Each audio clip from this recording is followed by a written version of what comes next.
Today, Inverclyde Council demands that the public counter closures at both Gurk and Port Glasgow police stations to be reversed. This comes after a consultation in November by Police Scotland that recommended the closures in Gurk and Port Glasgow. Now, myself as chair of the Police and Fire Scrutiny Board, we within Inverclyde Council are principled in our opposition to the closures of these police services.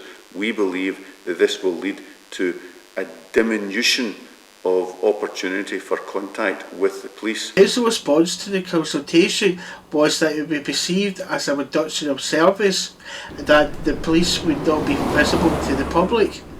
Inverclyde Council went on to say that alternative solutions should be put in place before Police Scotland started to close the stations. I think, like most people, we put forward proposals and suggestions, and I think unfortunately that they weren't taken on board, and we have the Gurk and the Port Glasgow closures to take place, also with the counters. Across Scotland, there was a public consultation on the variety types of services used at the police stations. One is to alter the opening times, and the other is to close the public counter services altogether, just like what's happening at Gurk and Port Glasgow stations. At the time, the area commander Bob Kennedy suggested a couple of options that could be put in place as an alternative. One was actually to have a community hub that will have a police head presence. That could be a library, a community centre, or a housing association.